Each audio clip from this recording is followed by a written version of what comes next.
Hello, everyone. Welcome to Achieving Success with Olivia Akin. I am your host, Olivia Akin. Each week, we will discuss the roadmap of achieving your personal and professional success. We give you real life stories on growing personally and professionally to achieve your life and career goals with the help of some top notch guests. Today, we are speaking with David Steele. David is the co founder and CEO of One Wealth Advisors, a $1 billion independent wealth management firm. David has helped countless clients achieve their financial goals through comprehensive planning. But his impact extends far beyond finance. As the co founder and executive chairman of Flower Plus Water Hospitality Group, David oversees some of San Francisco Bay Area's most acclaimed restaurants, blending culinary excellence with community impact and sustainability. A true Renaissance entrepreneur, David's ventures span hospitality, arts, consumer products, all driven by passion for using business as a force for good. You can find David by emailing him at dsteele@onewealth.net or by going to his website, davidsteele.xyz. Hello, David. It's fantastic having you on the show today. Thank you. Great to be here. I am so excited to have you on, and you're so dynamic, and there's so many different places I know we're going to go with this. But I want to start off by asking you, what does success mean and look like to David Steele? Took me a lot of years to be able to answer it as succinctly as I now confidently can, but to sustainably feel loved and valued. I think that's something we all search so far for, whether it's intentionally or not, and whether we really know we're looking for that. But it's that feeling of being valued, that feeling of being self loved and being loved by others in the way that we are most show up for ourselves as well. And, I've had conversations recently with individuals that say to me, "You've always been this person, but we're getting to see different sides of you now." And it took me a moment to really understand that that meant in other areas I worked, I was showing up, but I was showing up as the person I thought others needed me to be and not truly myself. So there was always this gap of not feeling like I was meeting expectations because of that. Like, oh, am I really the person they need? So I love that you bring up self-love and actually loving what you're doing in that whole aspect. And for you, I want to start where your journey really began, and that's in the finance space. And you later took the bold move to pivot into wealth management and, and starting your own firm, because as you and I've discussed previously, you didn't initially think of wealth management of as your path, and then you it drew the confidence to really leap into entrepreneurship. And when we look at your career from that moment of jumping into the entrepreneurship space as well, you've done so much for so many individuals. What was something that was daunting to you to, take that leap into wealth management and then take the additional leap into starting your hospitality group? Well, my journey really began professionally when I was 16 years old. I grew up pretty poor, and I had to get a job right out of, well, the minute I was 16 in New Jersey, washing dishes, and moved my way up in restaurants all through high school and college. I had to work full time through high school, full time through college, put myself through college basically, and went to the library when books were actually in libraries. Maybe they're still there, I guess, but I'm not sure anybody grabs them. But and I looked up because I was convinced I was not going to be poor. I was going to do whatever it took to never be poor again. So I looked up highest paying job with someone for 4-year degree, and it's a stockbroker. So in 1991, I moved to New York, got a job at a little regional stock brokerage firm, and was basically a salesman of financial products. And I was terrible. I was a good salesperson, but I didn't know what I was doing. And I started making some pretty good money, but I wasn't happy. And I, at a pretty young age, I guess I was 25, 26 when I was making money but unhappy. And I said, wait a second, what's going on here? And I realized that I wasn't really adding value to people's lives. And so I contemplated leaving the industry, but I did stumble upon, through some effort, that in the financial services space, there was this idea of fee-based fiduciary like financial planning or wealth management, which is very different than selling people products. It's much more of offering people holistic planning. And I decided to pivot and took a 75% pay cut to do it. Um, but one client at a time. My brother joined me. He was my first hire when I was at the time Bear Stearns. So I was running my own little business, and they let me hire my brother, and he was my assistant. And we rolled up our sleeves and built our practice one client at a time. And when I took that, when I made that pivot from being a stockbroker, a product salesperson to a fee-based financial planning type practice, I made a lot less money. And I was a lot happier. So it was the beginning of some clues for me around And who I am and what I want to be.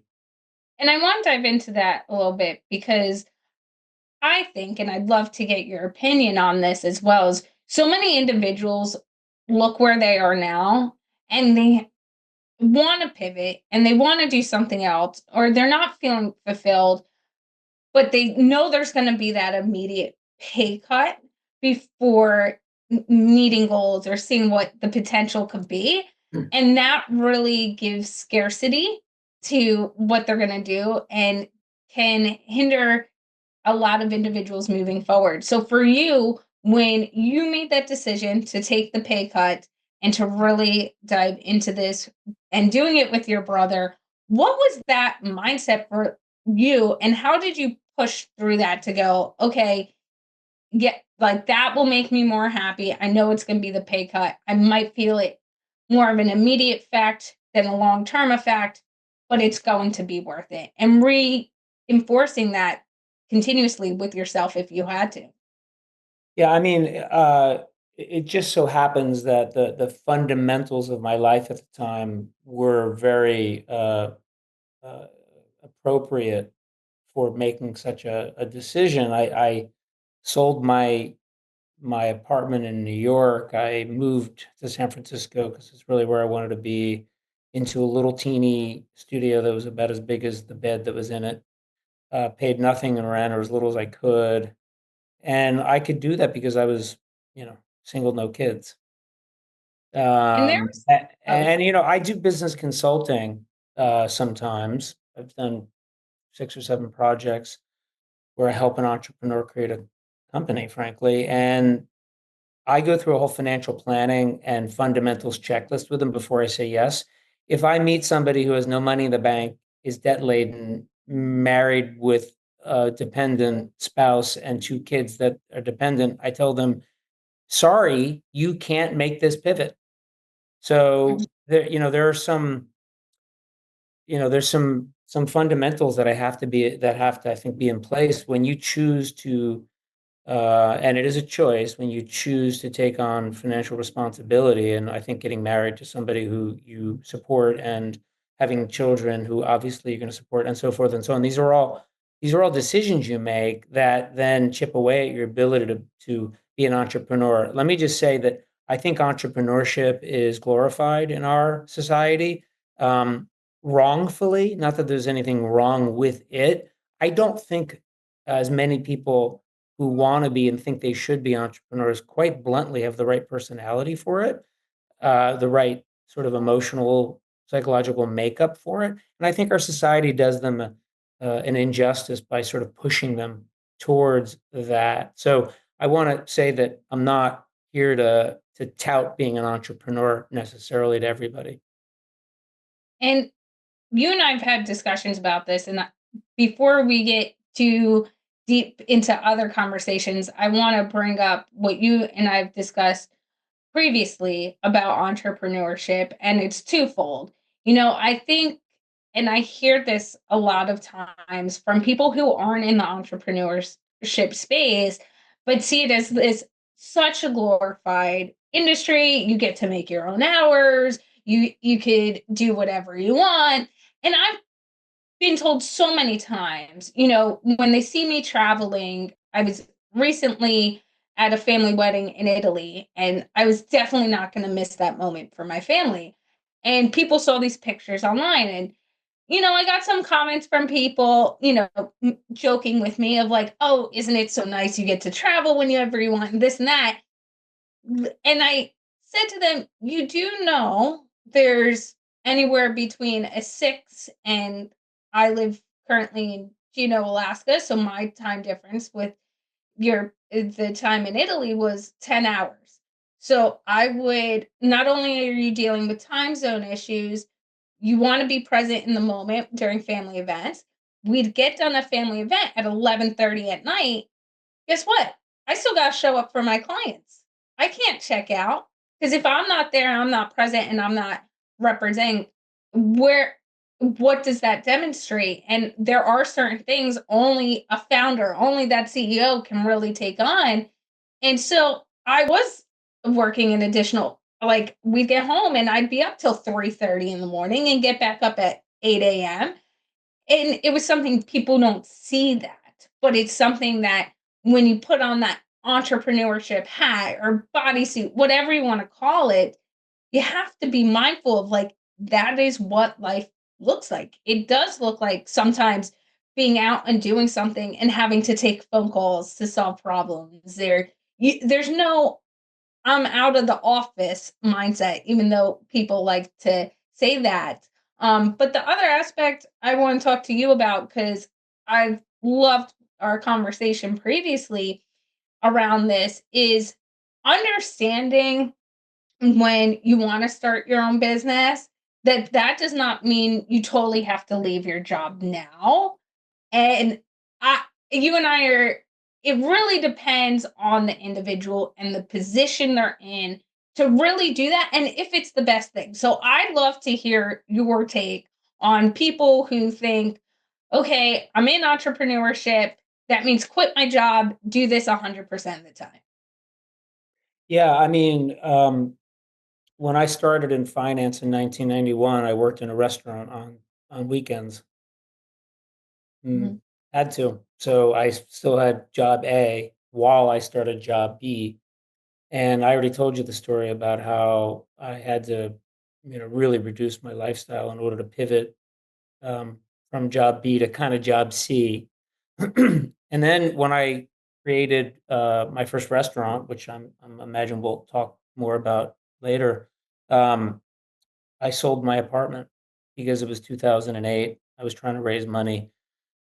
Some finance guy that people didn't even know had 8 years of restaurant experience when he was younger, trying to open a restaurant in the middle of the credit crisis. So nobody would give him any capital. I had to sell my apartment while also maintaining my day job of running a wealth management practice. And so I not only do I think one doesn't have to leave job A to start their own company, or even in some instances start job B. I think maybe they shouldn't. I was recently I went to an art gallery in San Francisco. I was walking by, I was like, oh, look at that art. I popped in, talking to the gallerist and asked her how things are going. She said, I'm really struggling. To be honest with you, it's pretty tough. And I got to talking to her, and turns out she was a lawyer who quit being a lawyer to start an art gallery. I thought to myself, I didn't say this to her, of course, she didn't ask, but I said, why did she quit her lawyering job to start an art gallery? Why not start an art gallery while she's lawyering, and maybe even get a junior art gallerist to work with her as a junior partner, and she can totally hedge anyway, the way I see it over and over again, people think in terms of binaries, and I'm a big fan of trying to see if you can deconstruct binaries to see if it's not this or that, but maybe this and that. And I think that's so important. And your approach tends to be like you kind of mentioned, more of the outlier. Like, why does it have to be one thing or the other? Follow one passion or the other, be in one career path or the other. But before we move more into the hospitality side of things and giving back to the community and all that, I want to also highlight something that isn't an easy feat that I touched upon in the intro, but we haven't dove too deep into it. Is the fact not only did you decide to start a wealth management firm, you've grown that into a 1 billion, and that's a B, guys, $1 billion firm, which is not an easy thing to do. So for you, what was that journey like? And how, as you've achieved these moments that really set you apart and give you different experiences, how do you keep that level head as well? Well, let me clarify. It's $1 billion in assets under management. Our revenue is probably closer to, I don't know, 6 or 7 million dollars or something like that. It's a 12-person team. Um, and I will tell you, it's one human being at a time, both in terms of clients. If we lose a client in a year, we like to think that was a really, really bad year. We aspire to never, ever, ever lose a client and never, ever, ever lose a team member on the team. That's our goal. Both unrealistic goals that are almost impossible probably to achieve, but that's our mindset. And we think if we have that mindset, it's always about people.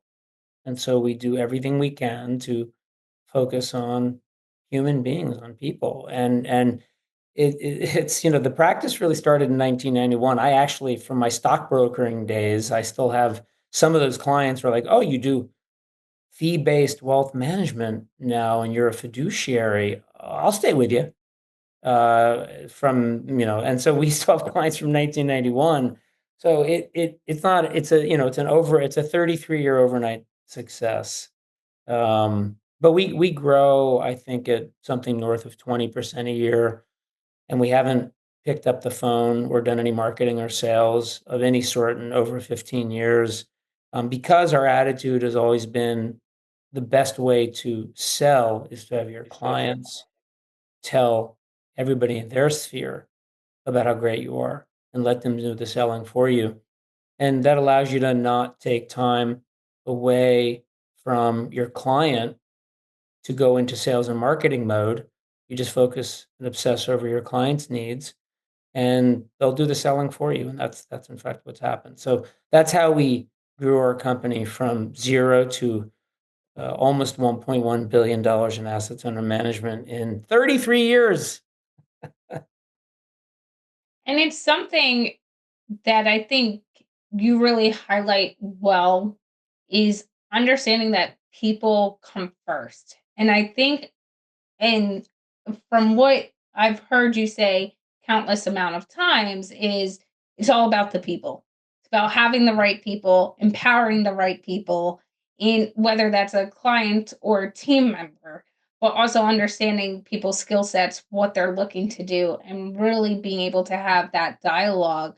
So for you, as you've navigated the wealth management side and then deciding to go into hospitality, which, trust me, that was going to be my next question, but this one was too good, I couldn't skip it. How do you continuously, even in the rough of it, try to make an effort to always put others, whether it's team members or a customer, first? Well, I think that if I do that, I am going to win in every way anybody would define winning. And I don't care what anybody's definition of winning is. I think ultimately I will win personally by doing that. And I find it relatively easy to do. If one if anybody listening to this agrees mostly or completely with my statement that all humans seek two things in life: to be loved and valued. And to say somebody's value, say when you know that somebody values you. It's just really another way of them saying, I love you. So really all we seek is to be loved, in my opinion. If I always think about that, no matter who it is, whether it be a client or a team member or a partner, I can think about everything they've ever said to me or done with me or to me, or I've seen them do, and I can imagine their motivation and what it is, and I can empathize.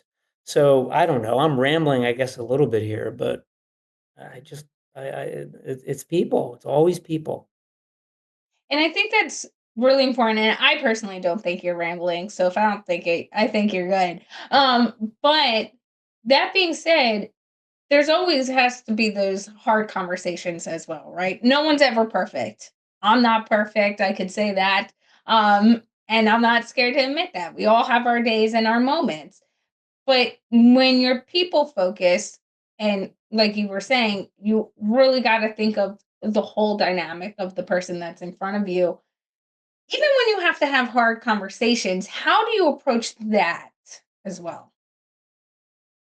Well, I mean, what we're talking about really is behavior, right? And um, eh, there's things that work and things that don't work. And if something's not working, you have an obligation as a leader to sit down calmly and lovingly with the person and say directly and firmly, this isn't working.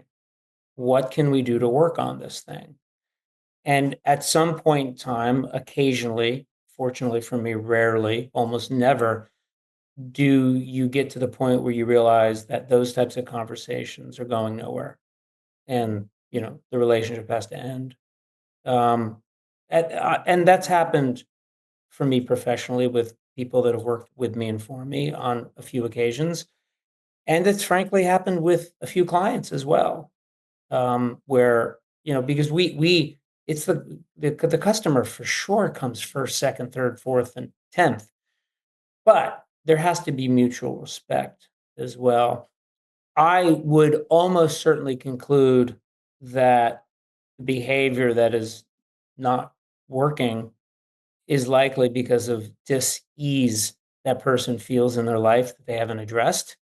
But that doesn't mean I have to stick around and continually put up with it while they choose to or not choose to not deal with that dis-ease that they have. So again, I feel like I'm rambling here, but I hope I sort of answered your question. You did, and I think it gives a lot of insight to not only you as an individual, but you as a leader, and how people should really think of leadership. And one of my big conversations I have regularly, and a saying I say is, just because you're a manager does not make you a leader, and just because you're a leader doesn't make you a manager.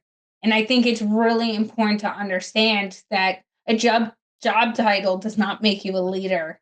And there's this norm that when you get to a certain rank, everyone just kind of falls in line and you get to lead. But it is really about showing up, like you said, having those heartfelt conversations, really understanding perspectives and behavior. That was one word I think you really highlighted that so many people forget about, is everyone has different behavioral norms due to how they grew up, how they see the world. But you have to understand those to really be able to help other people have the conversations, understand where to meet in the middle to have that productive dialogue. Because if you're not having that productive dialogue, is it, like you said, it's not going to go anywhere. And why do I have to stay here while that's happening? Because after a while, there's no progress that gets made either. And I know you use this, as you mentioned, in all facets of your life. And so now I want to dive a little bit more into the hospitality side of things. Because as you've mentioned continuously so far, one of the amazing things about you is it's always people, people, people, and putting people first.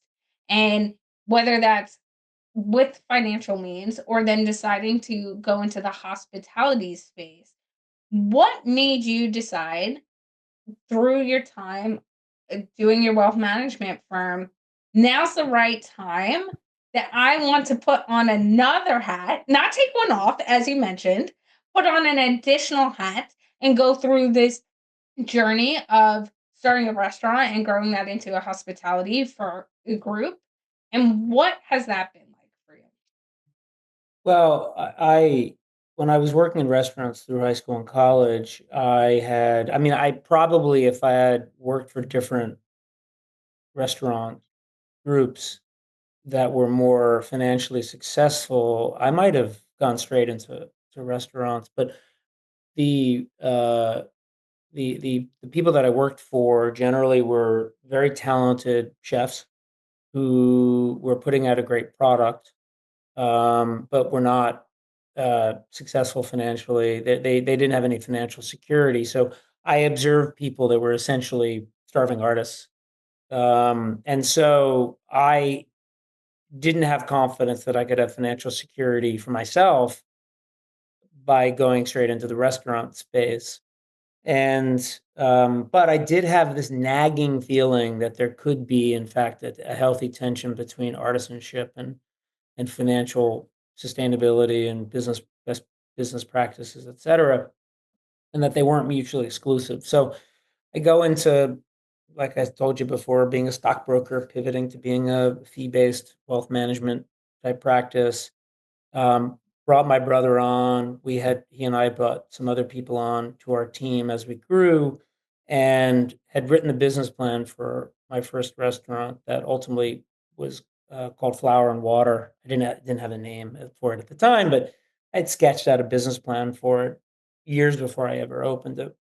And finally, after I had confidence that I had financial security with my financial planning practice, I went to my brother and I said, "Hey, man, I got to scratch this itch." Um, he was a cook in college, probably following his big brother's footsteps, going to restaurants. And he's 6 years younger than me. And the plan originally was he was going to move to San Francisco, and I was going to figure out a way to open him and I a restaurant while I did the finance thing. And then he called me one day and said, "I hate cooking. Can I come work with you?" And I said, "Well, of course." And so the restaurant thing was done for him. It wasn't done for me. So I went to him and said, "I got to scratch this itch, man. I got to go open a restaurant, and I got to do it." I wrote this business plan, and he was super supportive. And I spent a year building my networking community in the restaurant space, getting to know people, and put a team together and opened our first restaurant. Um, and I knew I was going to work at the restaurant. I was going to be sort of behind the scenes. And I realized I had known then that really my job was to support my partners. And that was really what I was doing. I was opening a restaurant, I guess, but what I was doing is starting another company that was people, partners, business partners, who I was there to help coach, support, guide, lend structure to, et cetera. So yeah, that's the story. One thing you mentioned there as well is really understanding. In the beginning, you said the starving artists. A lot of chefs, and I've seen this with creatives, and I'd love to dive into this a little bit with you. Is some people are very technical and strategy, process, procedure, or they could see the whole map of like, okay, all these aspects need to be filled. How can we work together to fill this? And then you also have people who aren't on one end or the middle, they're on the other, and it's a very creative. You have chefs, you have different artists who are very passionate and creative, but don't see the other points on what they have to do to get to the angle of making things profitable. And like you said, being able to be sustainable with it. How do how have you faced that in the restaurant business, and what kind of approach do you try to take with different conversations to be like, this is a great idea, or this menu's great, where's the profit? Like, are you thinking about these other things as well? I mean, it's easier now. We have I don't know, 250 employees and half a dozen or so restaurants and a consumer packaged goods division where we're in grocery stores with dried pasta and coming out with frozen pizza. And it's like a company now that has a culture built around this uh, healthy tension, as I said earlier, between financial uh, sustainability and discipline and business practices and artisanship. And it's we make anybody joining our team comes in before they join knowing that they're going to have to understand how P&Ls work. They're going to have to understand the numbers. So, and on the flip side, who wants to eat at a restaurant where it's really just about the numbers? I mean, I don't want to go to those restaurants. Um, and so, that was it was in the beginning, it was one restaurant at a time. And after a couple of restaurants, all of a sudden we had a company and the company had a culture. And so it wasn't easy in the beginning, though. I mean, we've had certainly a large number of people join our team, especially in the chef side, that um, they left probably because they didn't feel like they had enough freedom to, paint the painting they wanted it to look like. They were sort of told that the canvas was a certain size and they have a palette and okay, now use this palette and paint to this size. Now you can paint whatever you want, but it's not going to be whatever size you want, whatever colors you want. So there's a, it's I, it's not easy, but you find the right people eventually. And when times get really, really rough, like when COVID hit, I have a chef partner on my team who his real ultimate goal, he's eventually going to leave our company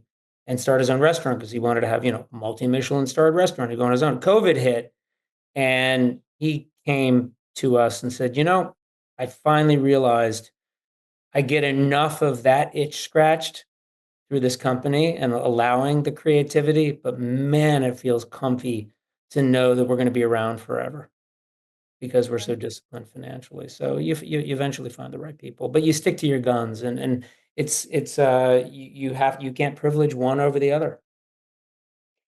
And something I loved that you brought up in that story and giving us that insight was the fact that when people walk in, they have to learn the different pieces of the pie. You have to understand different things and get that exposure because I've had so many conversations with people who look at my background or look at what I'm doing, especially when I was more fresh out of college. And they were like, well, why do you have a degree or certification in every business area? Why are you going out and getting this? So you're never going to potentially use it, all these things. And I'd always be like, because I have to understand how it fits together to be able to understand the flow, why you do certain things. Can you do things better? What can we really create with that? And I think so many people think you have to get into your niche and you only stay in that niche.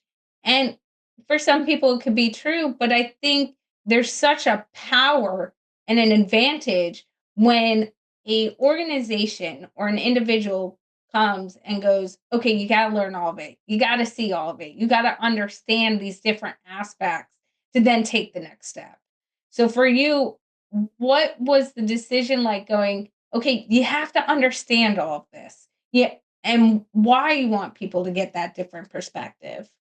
Well, it's I frame it as a means of transparency and empowerment, right? So in with our financial planning company, One Wealth Advisors, we have a 12-person team, and once a month, P&L comes out. And I will tell you that 99.9% of entrepreneurs who are in the finance space sure as heck don't share every line of the P&L with every employee, every team member. We have a meeting with our bookkeeper and every team member, and we go through every line of the P&L together. It's just in the name of transparency, and I frame it as a form of transparency and empowerment, which is even if you're more administratively focused or it's not you're not a finance focused person, giving you empowerment by understanding how a business works. Um, That's I think that's again, framing it positively. Yes, it's a requirement, but it's a there for a reason.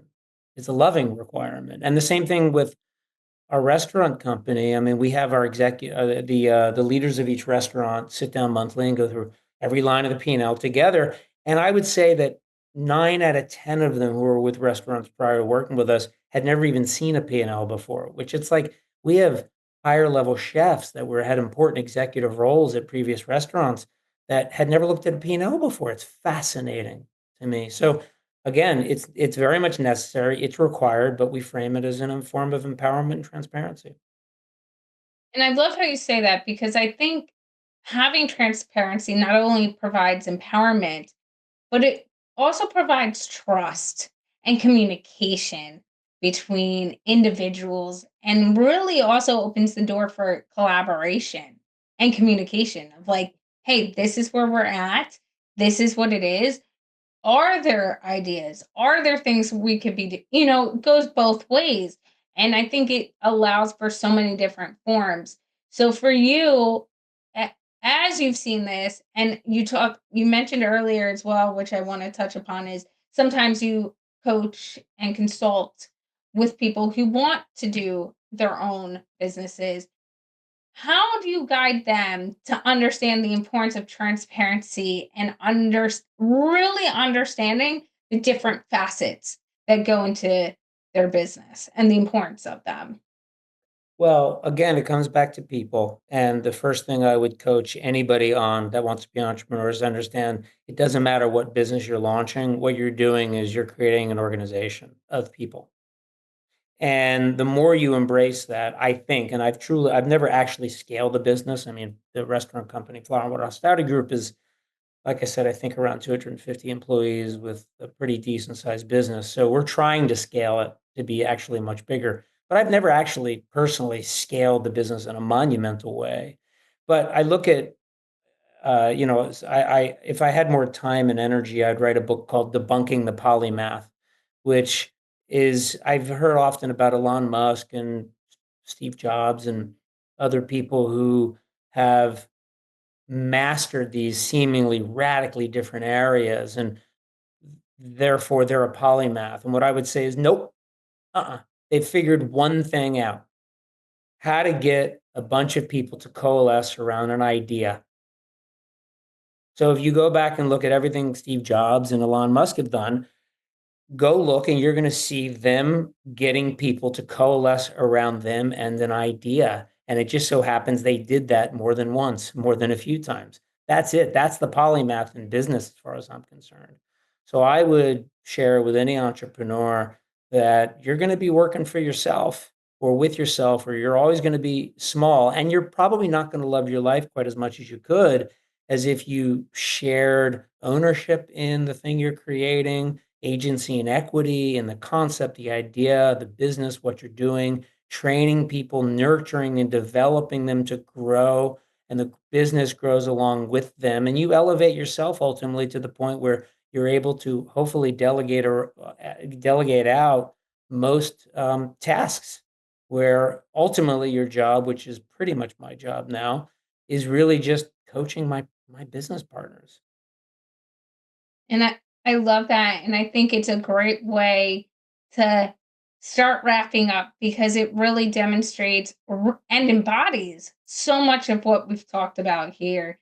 I'm really focusing, as you said, on the people because you get the right people, you help the right people. There's so many benefits in that alone. So, David, how can people get in touch with you if they would like to connect with you? I think you mentioned my email. I have a bunch of email addresses, but the one that I'm almost guaranteed to reply to quickly is dsteele@onewealth.net, which is my email address for my financial planning company. And you also referenced I have a kind of a silly little summary website I created because I do all this weird stuff called it's davidsteele.xyz. So they can read about me there. I think it's somewhat updated. Yeah. Awesome. And thank you, David, for all of your insight today. I've really enjoyed this conversation. I did as well. It's my pleasure, and I'll come back and talk to you anytime. Well, thank you. And a few of our key takeaways from today's conversation is you don't have to leave what you're doing to start your next venture. I love how David mentioned that because it is so true. You don't have to give up one thing to do something else. And sometimes there's such a power in staying where you are and starting that next step. Like David mentioned earlier in the story he was giving about the lawyer, when you're a lawyer, you're bringing in certain income that can help feed that next thing you want to do. And also, like David said, just because you're wanting to do thing C, you don't have to leave thing A or B. It just depends. How can you delegate? What can help you grow the most? And sometimes that is staying where you are to start something new so you have that financial security as well. Or if you don't, do what David did, and I did a similar experience, is I cut back on my expenses. I said, okay, this is where the cut's going to be right now, and really understand what that financial cut is and set yourself up for that. So you're not feeling the same scarcity. As well it is as it is all about one person at a time. If you have that mindset, it will be all about the person, helping the person in front of you, putting the person, whether it's a team member, a customer, a partner, whatever it might be, if you put them first, it will help you succeed in all aspects. Like David said, him and his team, they look at that if one person leaves in the year, whether it's a client or a individual on the team, then it's been a failure. And obviously, as David mentioned as well, you can't live on never losing anyone. Things happen, but when you put people first, that transparency, that communication, it all shines through. And that leads into our next thing. The best way to sell is by giving your client the best experience. And I've seen this, and everyone I talk to, or a lot of individuals, I shouldn't say everyone, a lot of people I talk to, when they put the client first, as David mentioned, they end up selling for them.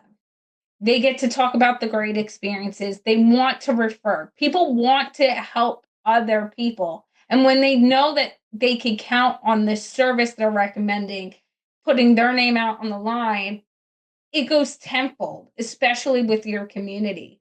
As well as when you see different aspects of the business, it allows for transparency and empowerment.